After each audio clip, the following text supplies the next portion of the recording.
স্বাগতম জানাচ্ছি HTML সিরিজের 6 নম্বর ক্লাসে। আজকে আমরা শিখব HTML এর হেডিং ট্যাগ এবং প্যারাগ্রাফ ট্যাগ নিয়ে। আচ্ছা, হেডিং ট্যাগটা হচ্ছে, মনে করো এইটা একটা হেডিং, আবার এইটাও আর একটা হেডিং, এবং এই উপরের এই 6টাই হচ্ছে 6টা হেডিং। ঠিক আছে, এখন একটা হেডিংয়ের সাইজ এমন, আরেকটু ছোট, তারটা আরেকটু ছোট, এমন করতে করতে আস্তে আস্তে এই 6টা ছোট হতে হতে আসলো। দেখো, তোমরা যখন একটা সংবাদপত্র পড়ো বা দেখেছো, তখন দেখবা হচ্ছে সব থেকে উপরের যেই হেডিংটা সেইটা সব থেকে বড় থাকে। একটা সংবাদপত্রের মেইন হেডিংটা সব থেকে বড় থাকে, এবং ওই মেইন হেডিংয়ের সাথে আর কোনো হেডিংয়ের মিল নাই। তার মানে সব থেকে বড় একটা হেডিং থাকে, শিরোনামের হেডলাইনটা সব থেকে বড় থাকে। মনে করো সেই হেডিংটা হচ্ছে এইটা। এখন বাকি যেই সংবাদগুলো আছে, ওই সংবাদের শাখা সংবাদ, সেইগুলো মনে করো এইগুলা, ওকে, নিচেরগুলা। তাইলে এইখানে 6 ধরনের হেডিং। তাহলে আমরা ওয়েবসাইটেও হচ্ছে আমাদের বিভিন্ন সাইজের হেডিংয়ের দরকার পড়তে পারে। সব হেডিংয়ের সাইজ একরকম আমাদের দরকার নাও হতে পারে। এবং নিচের যেটা দেখতেছো, আই লিভ ইন ঢাকা, এইটা হচ্ছে একটি সাধারণ লেখা। ঠিক আছে, এই সাধারণ লেখাটাকে বলা হয়ে থাকে প্যারাগ্রাফ, এবং এই বোল্ড করা এই লেখাগুলোকে বলা হয়ে থাকে হেডিং। এখন চলো আমরা চলে যাই ভিএস কোডে। আমরা ভিএস কোডে চলে আসলাম, এবং এইটা হচ্ছে আমাদের লাইভ সার্ভার। এটা হচ্ছে আমাদের লাইভ সার্ভার। লাইভ সার্ভার কিভাবে ওপেন করতে হয় আমি এর আগের ভিডিওতে দেখিয়েছি। যদি আগের ভিডিও না দেখে থাকো তাহলে দেখে আসতে পারো। অ্যাব্রিভিয়েশন চেপে ইন্টার প্রেস করলাম, আমাকে একটা বয়লার প্লেট দিয়ে দিল। এখন আমি এই হেডিংগুলা আমি কোড আকারে একটু লিখে দেখব। একটা কথা মনে রাখবা, যে সব থেকে বড় মেইন হেডিংটা যেটা, ওইটা একটা ওয়েব পেজে একবারই ব্যবহার করা যায়। যেমন একটা সংবাদপত্রে মেইন হেডিংয়ের সাথে বাকি আর অন্য কোনো হেডিংয়ের সাইজের ম্যাচ হয় না, তেমন এইখানেও সব থেকে বড় যেই হেডিংটা থাকবে সেটা একবারই ইউজ করা হবে। তাহলে সব থেকে বড় যেই হেডিংটা থাকবে সেই হেডিংটাকে আমরা H1 ট্যাগ দিব। এই যে এইটা হচ্ছে H1 ওপেনিং ট্যাগ, এবং এইটা হচ্ছে ক্লোজিং ট্যাগ। ঠিক আছে, এবং এই দুইটা ট্যাগের মাঝখানে আমরা যা লিখব, আই লিভ ইন ঢাকা, এইটা হচ্ছে আমরা এই হেডলাইনে আমরা দেখব। ঠিক আছে, এখন আমরা Ctrl+Z প্রেস করলাম, এবং Ctrl+S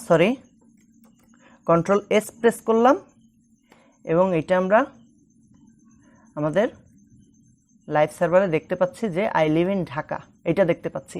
এখন মনে করো এইটার থেকে একটু ছোট সাইজের আমাদের হেডলাইনের দরকার হচ্ছে। তাহলে আমরা কি করতে পারি, আমরা লিখতে পারি, এবার হচ্ছে আগে দিয়েছি আমরা H1, এবার দিব H2। ওকে, তাহলে Ctrl+C, হ্যাঁ, এবারটা দেখব আমরা আগেরটার থেকে কিন্তু ছোট। হ্যাঁ, এবার আমাদের আরও ছোট লাগলে আমরা এইভাবে H3 দিতে পারি, এইটা আমরা আরও ছোট পাবো। আমাদের যদি আরও ছোট লাগে, এইভাবে আমরা H4 ব্যবহার করতে পারি,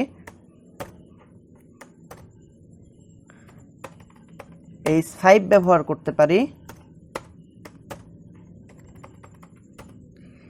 H6 ব্যবহার করতে পারি। এখন তোমাদের মনে হতে পারে, তাহলে কি H7ও ব্যবহার করতে পারি? আচ্ছা, আমরা H6টা একটু ব্যবহার করে দেখি, হয়তো আমরা H7টা একটু ব্যবহার করে দেখি, হয়তো আমরা H7 ব্যবহার করলে অন্য কিছু হবে। H7, তুমি একটা জিনিস দেখো, আমি যখন H6 দিয়েছি তখন কিন্তু আমাকে এই VS কোডটা একটা ইমিট অ্যাব্রিভিয়েশন দিয়েছে, কিন্তু আমি যখন H7 দিব তখন ও আমাকে কোনো কিছু সাজেস্ট করতেছে না, কারণ H7 নামে HTML এ কোনো ট্যাগ নেই। তবে আমি যদি দেই H7 যদি এভাবে যদি লিখে যদি দেই, ঠিক আছে, আমি টাইপ করে যদি দেই এবং তার ভিতরে যদি আমি লিখি আই লিভ ইন ঢাকা,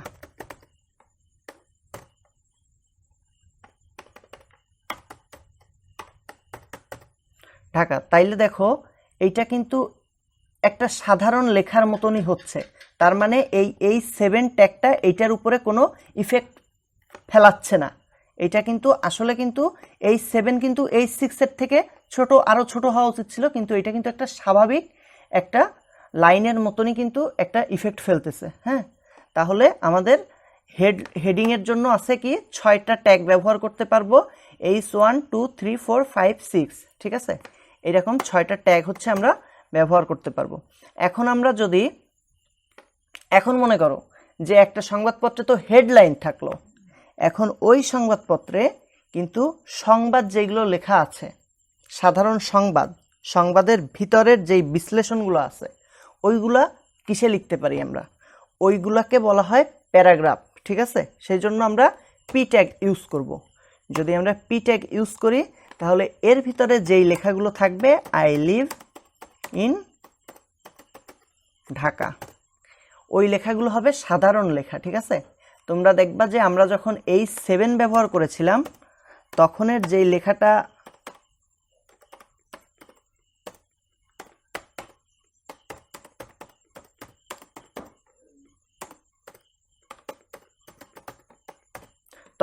লেখাটা ছিল এইটা হচ্ছিল H7 এর এবং এটা হচ্ছিল পি ট্যাগের লেখা, ঠিক আছে। সেই দুইটা কিন্তু দেখতে কিন্তু একই রকম হয়েছে। হ্যাঁ, তার মানে হচ্ছিল H7 কিন্তু কোনো প্রভাব এইখানে ফেলে নাই। কিন্তু যদি যেই সব মনে করো যে যেমন H7, ঠিক আছে, H7 কিন্তু কোনো ট্যাগ না, যদি আমরা এটাকে যদি ট্যাগ বানায় যদি লিখি তাহলে কিন্তু সেটা হচ্ছে হলো প্যারাগ্রাফ ট্যাগের মতন প্রভাব ফেলবে। হ্যাঁ, যেমন হচ্ছে আমরা মনে করো এখানে লিখতে পারি, এখন আমরা শুধু একটা এই যে এরকম মনে করো যে একটা ট্যাগ দিয়ে দিলাম, হ্যাঁ, একটা ট্যাগ লাগাই দিলাম। এখন যদি আমরা এর ভিতরে লিখি আই লিভ ইন ঢাকা, এখন যদি দিই তাহলে সেইটাও কিন্তু একটা স্বাভাবিক লেখার মতনই আমাকে দেখাচ্ছে। হ্যাঁ, কিন্তু আমাদের যে এই সব ট্যাগ কিন্তু HTML এ নাই, ঠিক আছে, এইগুলোকে আমরা ব্যবহার করব না। যেই সব ট্যাগ আমাদের নাই সেগুলো আমরা কখনোই ব্যবহার করব না, তাহলে পরবর্তীতে কিন্তু ঝামেলা হবে।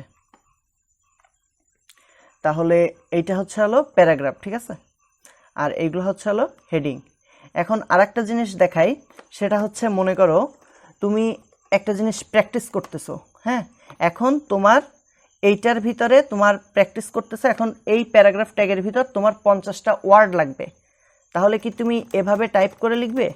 না, এই ভিজুয়াল স্টুডিও কোডে একটা সহজ একটা জিনিস আছে, সেটা হচ্ছিল তুমি যদি LOREM লরেম লেখো এবং যদি ইন্টার প্রেস করো, সে তোমাকে কিছু ডামি ওয়ার্ড কিন্তু ও দিচ্ছে। এই ওয়ার্ডের কোনো মিনিং নাই, কিন্তু আছে নাকি সেটাও আমি জানি না, এটা অন্য কোনো ল্যাঙ্গুয়েজ।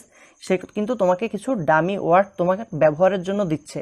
আবার যদি তুমি লেখো লরেম LOREM লরেম, তুমি যদি 500 ওয়ার্ড চাও তাহলে 500 লিখে যদি ইন্টারপ্রেস করো তাহলে কিন্তু তোমাকে এই যে 500টা ওয়ার্ড কিন্তু ও দিয়ে দিচ্ছে, ঠিক আছে। এই যে তুমি 500টা ওয়ার্ড কিন্তু এইখানে ঢালাওভাবে 500টা ওয়ার্ড তুমি পেয়ে গেলে। হ্যাঁ, তাহলে আজকের আমরা কি সম্পর্কে জানলাম?